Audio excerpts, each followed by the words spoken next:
Stage Pass, Institute of Gaming. For more details, contact 709396596.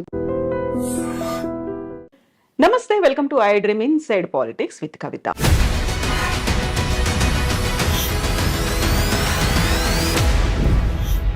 నలభై 47వ అధ్యక్షుడిగా డొనాల్డ్ ట్రంప్ బాధ్యతలు స్వీకరించిన తర్వాత ర్యాపిడ్ ఫైర్లో ఆదేశాలు జారీ చేస్తున్నారు.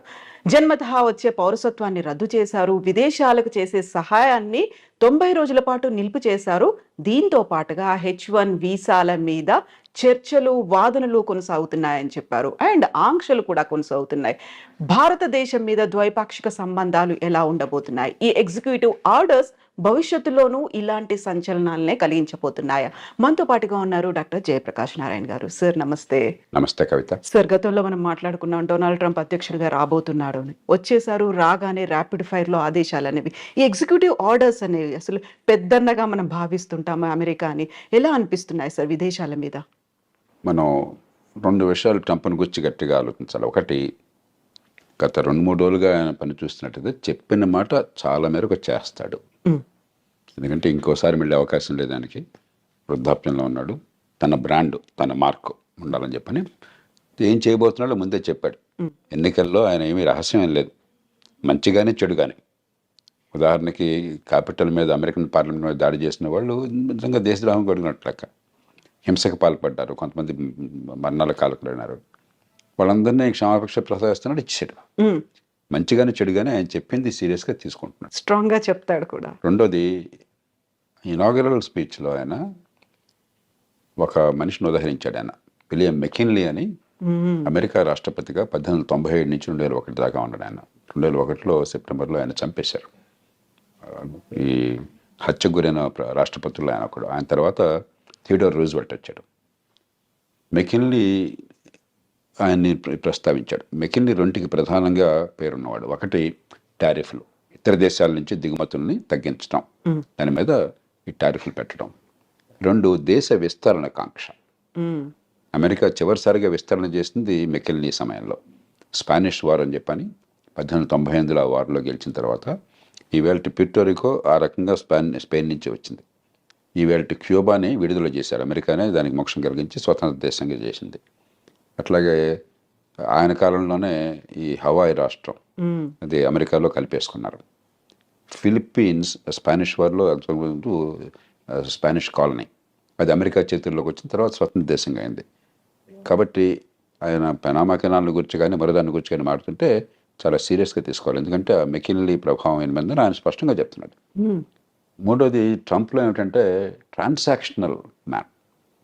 పెద్ద సిద్ధాంతాలు అలాంటివి ఏమి పెద్దగా ఉండవు ఆయనకి. ఆ సందర్భాన్ని బట్టి ఏది లాభం అనుకుంటే తన దేశానికి, తను నమ్మిన లక్ష్యాలకి, దానికి ఆయన సిద్ధం. అప్పటికప్పుడు నిర్ణయాలు ఉంటాయి. డీల్ మేకింగ్ ఆయన ఎప్పుడు కూడా గర్వంగా చెప్తుంటాడు, నేను డీల్స్ బాగా చేస్తాను, ఒప్పందం చేసుకుంటాను, వాడికి కావాల్సింది ఇస్తాను, నాకు కావాల్సింది తీసుకుంటానని చెప్పని. కాబట్టి ఉడుపుగా ఆయనతో ఫైట్ చేయాలి. అంతే తప్ప సిద్ధాంతం ప్రకారం ట్రంప్తో ఫైట్ చేస్తే సిద్ధాంతం ఆయనకు లేనప్పుడు ఉపయోగం లేదు.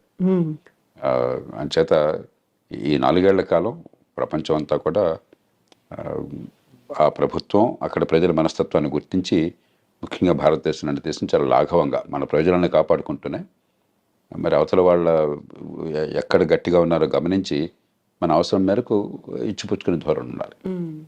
సో ఇప్పుడు జన్మతః వచ్చే పౌరసత్వాన్ని రద్దు చేశాము అన్న తర్వాత అక్కడున్న వాళ్ళకి లాభమా, మనకి నష్టం జరుగుతోందా? ఎలా ఉంది సార్ పరిస్థితి అనేది? మొట్టమొదటిది, ఇది రాజ్యాంగ రీత్యా సాధ్యం కాదు. అమెరికన్ రాజ్యాంగంలోనే అమెరికా గడ్డ మీద పుట్టిన వాళ్ళకి పుట్టుకతో పౌరసత్వం వస్తుందని చెప్పి రాసుకున్నారు. పుట్టుకతో పౌరసత్వం వస్తే అతను తీసేయడానికి లేదు ఆ పౌరసత్వాన్ని. రెండోది, పుట్టుకతో పౌరసత్వం ఉన్న వాళ్ళకి కొన్ని పదవులకు అర్హులు. ఉదాహరణకు అమెరికన్ రాష్ట్రపతి, ఉపరాష్ట్రపతి లాంటి వాళ్ళు పుట్టుకతో పౌరసత్వం ఉన్న వాళ్ళు మాత్రమే అర్హులు. మిగతా పౌరులు, ఇతర దేశాల నుంచి పోయిన వాళ్ళు పౌరులుగా ఉంటే అర్హులు కాదు. అలా పెట్టుకున్నారు వాళ్ళు. కాబట్టి అది సాధ్యం కాదు. కానీ ఆయన ఎందుకు చేశాడంటే ఆయన 2 కారణాలుగా, ఒక బలమైన సంకేతాన్ని ఇవ్వాలి, అక్రమ వలసదారులకి వ్యతిరేకము, నేను క్షమించను అని చెప్పడానికి.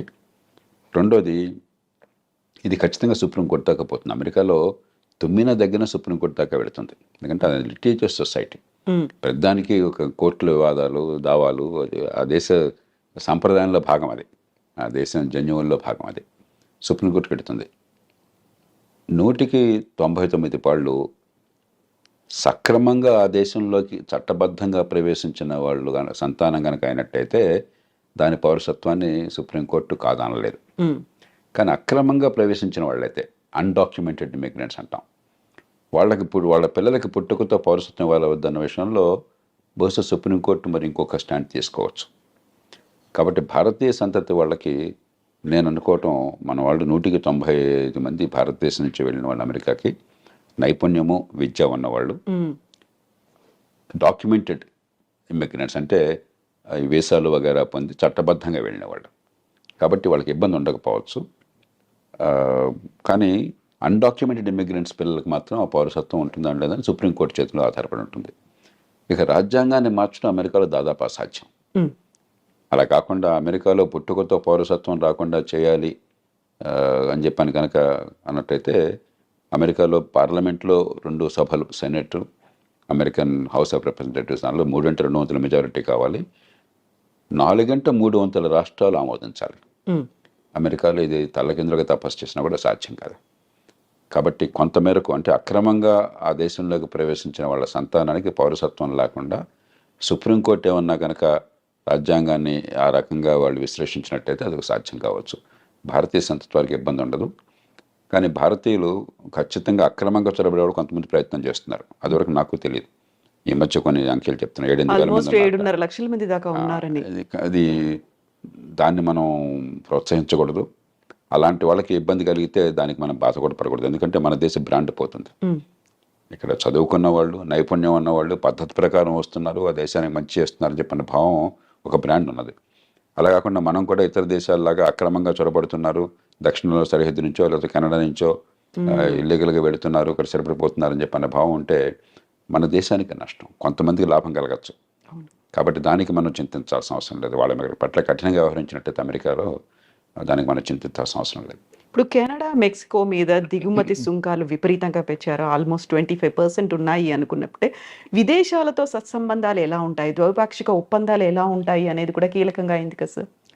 ఆయన తీరు ఏమిటంటే, ఎక్కడైనా బావగానే వంగతోట దగ్గర బావగాదు. కాబట్టి నువ్వు కెనడానా, మెక్సికోనా, యూరప్పా, ఇండియానా నాకు అనవసరం. నాకు లాభం ఏంటి, నా నుంచి నువ్వు పొందుతున్నావు, నాకు రావట్లేదు అనుకుంటే వెంటనే ఆయన ఎదురు తిరుగుతాడు. కెనడా, మెక్సికోలు తీసుకుంటే ఉదాహరణకి మంచి ఉద్దేశంతో అమెరికా ఏం చేస్తుందంటే north American free trade agreement అని చెప్పని బిల్ క్లింటన్ కాలంలో నాఫ్తా అంటారు. దాంతో ఏమైందంటే కెనడా నుంచి కానీ మెక్సికో నుంచి కానీ దిగుమతులు అమెరికాకి, లేకపోతే అమెరికా నుంచి ఆ దేశాలకు ఎగుమతులు ఏమీ సుంకాలు లేకుండా, ఏ రకమైన అడ్డంకులు లేకుండా వచ్చే ఏర్పాటు జరిగింది.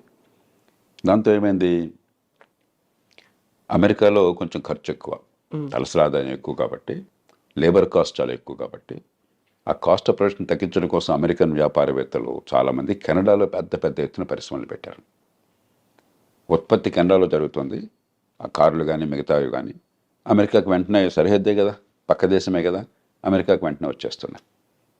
అమెరికన్ వినియోగదారులకు లాభం జరుగుతుంది, కానీ అమెరికన్ ఉత్పత్తిదారులు నష్టపోతున్నారు.